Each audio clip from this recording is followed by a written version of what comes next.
الله الرحمن الرحیم. در درس 14 در قسمت دومش هستیم که رسول الله صلی الله علیه و سلم اسم الخالق و الخلاق الله را چه قسم معرفی میکنه. دو نام الله هست، الخالق و خلاق.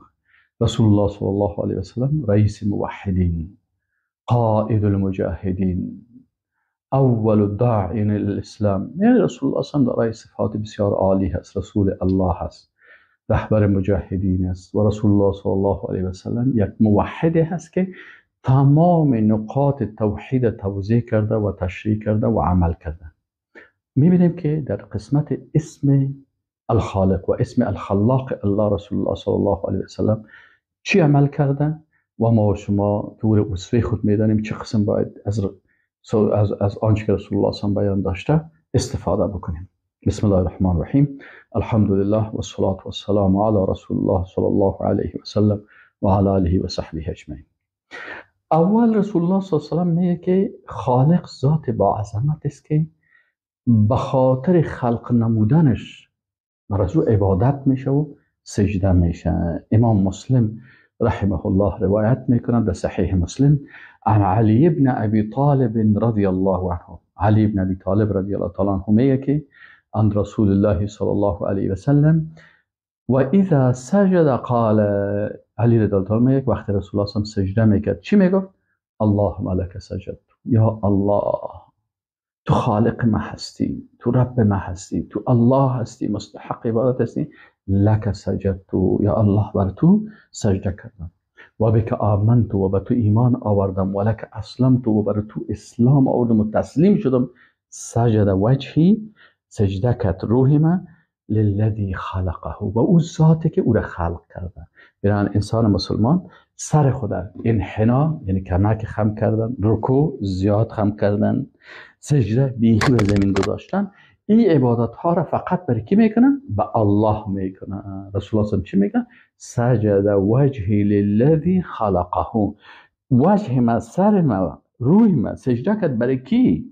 با او ذاتی که ایره خلق کرده، مستحق عبادت است. و صوره، او را تصویر کرد.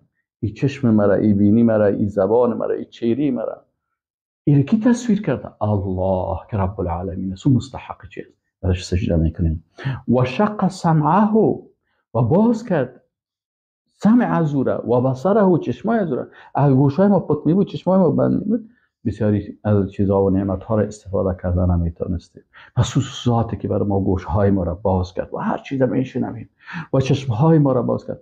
تبارک الله و احسن الخالقین، با برکت است الله که احسن الخالقین است.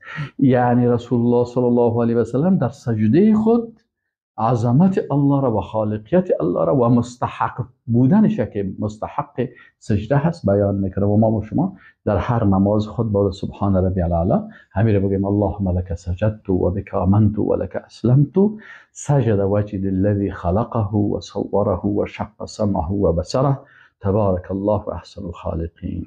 این توحید عملی هست که در هر سجده خود ما و شما وحدانیت خالق متعال که خلق کننده تمام کائنات است و مستحق عبادت است، این در هر سجده خود این میگیم. و این سجده ما شکل عملی توحید است که برای ما رسول الله صلی الله علیه و سلم تعلیم داده. دوم، الخالق ذات با عظمتی که در دعا به خالقیت او اعتراف میشه و از او مغفرت خواسته میشه. یعنی رسول الله صلی الله علیه و سلم برای ما شما تعلیم میده. امام بخاری رحمه الله روایت میکنه عن شداد ابن اوس رضی الله عنه، میگه شداد ابن اوس رضی الله تعالی عنه فرمودن عن النبی صلی الله علیه و سلم که رسول الله صلی الله علیه و سلم فرمودن که سید الاستغفار، سید استغفار یعنی مقدم ترین و بهترین استغفار کدام هست؟ ای هست ان تقول، ای که تو بگوی اللهم انت ربی، یا الله تو رب ما هستی. یعنی رب چی مانا؟ خلق کننده ما، روزی دهنده ما، شفا دهنده ما، زنده کننده ما، میراننده ما، تعیین کننده شریعت بر ما. یا الله تو هستی، اللهم انت ربی. لا اله، نیست هیچ معبودی که معبود به حق باشه و مستحق عبادت باشه الا انت، بغیر از تو یا الله. که الله سخن میگی، رسول الله صلی الله علیه و سلم سخن میگه و ما و شما هم باید اسوه خود رسول الله صلی الله علیه و سلم بگیریم. در اذکار صبح و شب ما و شما میگیم اللهم انت ربی لا اله الا انت خلقتنی، یا الله تو مرا خلق کردی، من اعتراف میکنم که خالق من تو هستی، و انا عبدک، من بنده تو هستم.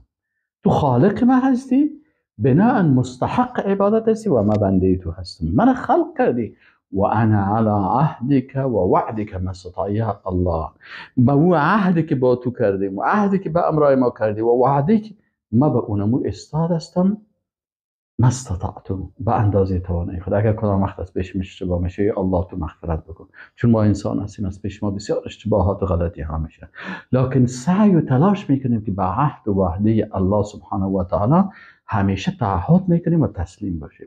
لکن انسان است، نفس اماره به سو داره و شیطان هست و خواسته ها هست و دشمنای انسان که شیطان های انسانی و جنی هست که ببینید چیزهای فحشا و منکرات و بدی ها و زشتی ها را 24 ساعت بر انسان پیش میکنن. پس انسان گناهکار میشه. از این خاطر در دعای خود میگه انا علی عهدک و وعدک ما استطعت اعوذ بک من شر ما صنعت. یا الله، ما به تو پناه میبرم از شر آنچه که ما کردیم. چی کردیم؟ گناه کردیم، اشتباه کردیم، غلطی کردیم، چشم خدا منفی استعمال کردیم، گوش خدا منفی استعمال کردیم، اعضای بدن خدا منفی استعمال کردیم. یا الله، به تو چی میکنم؟ به تو پناه میبرم. ابو لک به نعمتک علیک، به نعمتهای تو اعتراف میکنم. چقدر نعمتهای زیاد است. هر عضو بدن ما که هست، این کلش نعمت از نعمتهای الله هست. آسمان، زمین، اکسیژن، آب، کل از این نعمتهای الله هست. یا الله، به این نعمتهای تو اعتراف میکنم. و ابو لک بذنبی، و یا الله، با گناه های خودم اعتراف میکنم. من بسیار بنده گناهگار و عاجز هستم. بسیار از پیشم غلطی شدن، فاغفر لی، پس مرا مغفرت بکو یا الله. فانه لا یغفر الذنوب الا انت، یا الله، بغیر از تو کسی دیگه مغفرت کردن نمیتونه. نه ملائکه، نه پیغمبر، نه اولیاء، نه هیچ کس نمیتونه که مغفرت بکنه، فقط تو هستی. سکر رسول الله صلی الله علیه و چه قسم توحید درس میده که هیچ کس نمیتونه بغیر از الله چی کنه؟ بغیر از الله سبحانه و تعالی مغفرت بکنه. فانه لا یغفر، یعنی رسول الله برای ما درس میده که من که پیغمبر هستم مغفرت کردن نمیتونم.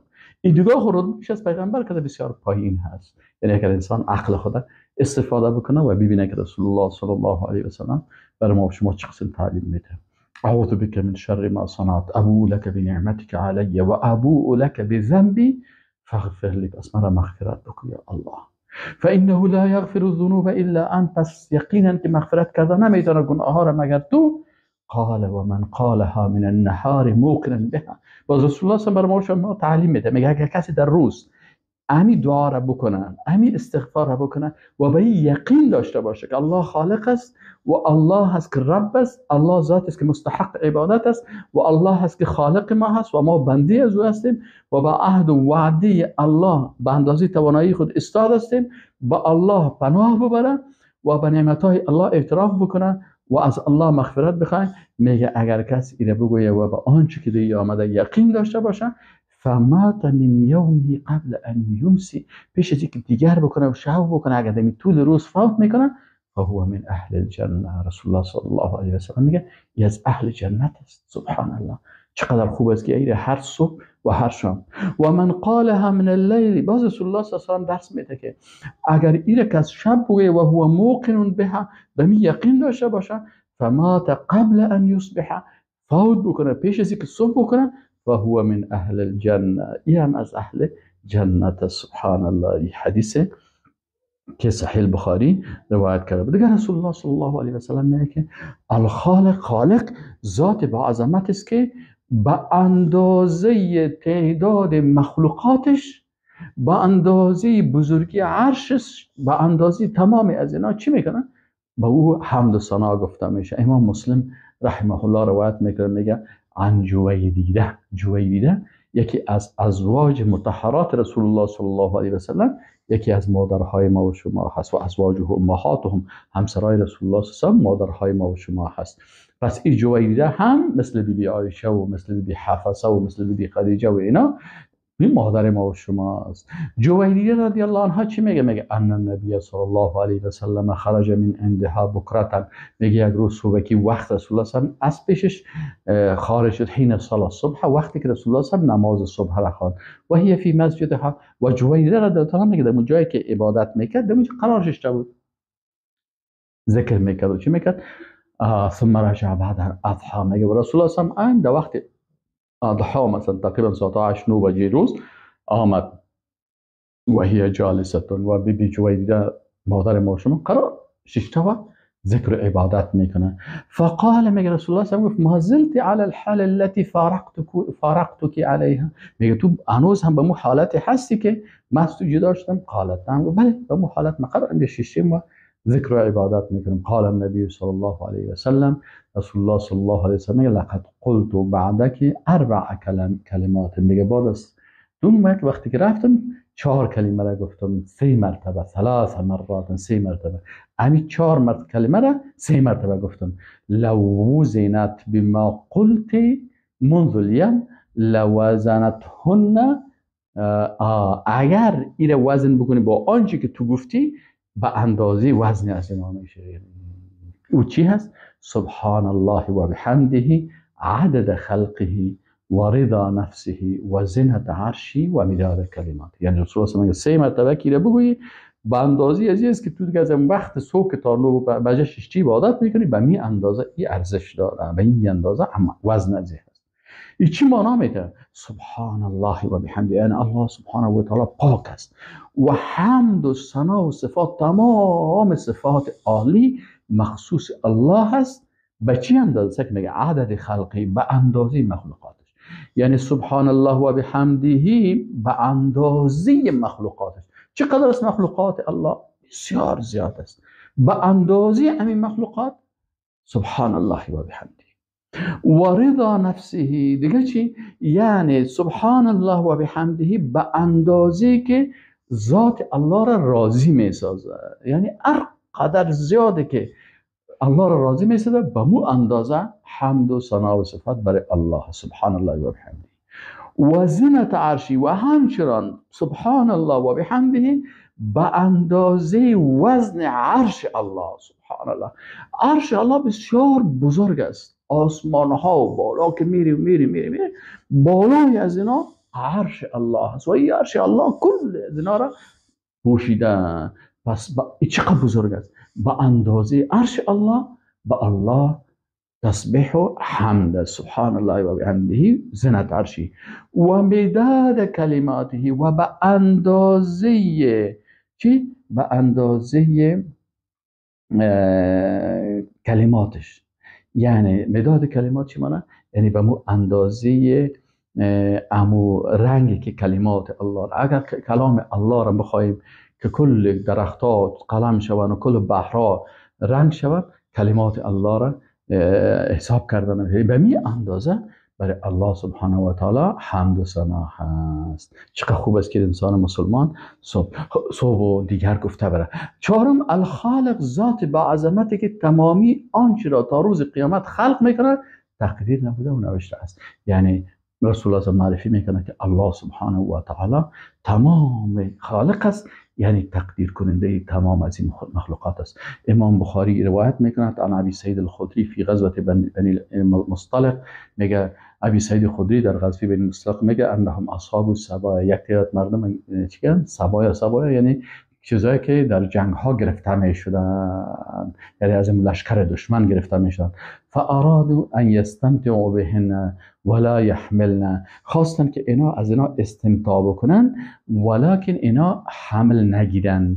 فسألوا النبی صلی الله علیه و عزل، درباره عزل از رسول الله صلی الله علیه و سلم پرسان کردن. فقال ما علیکم ان لا تفعلوا، بالای شما چیز نیست اگر این کار نکنین. فان الله قد كتب من هو خالق الى یوم القیامه، یعنی الله سبحانه و تعالی نوشته هست او کسی را که خلق میکنه تا روز قیامت. شما که هر چی بکنین اگر الله بخواد که خلق کنه او را خلق میکنه. پس الله تقدیر کننده هست. به این شکل رسول الله صلی الله علیه و سلم خالق با عظمت، خلق کننده و تقدیر کننده و ذاتی که مستحق عبادت و اطاعت است معرفی میکنه. و السلام علیکم و رحمت الله و برکاته.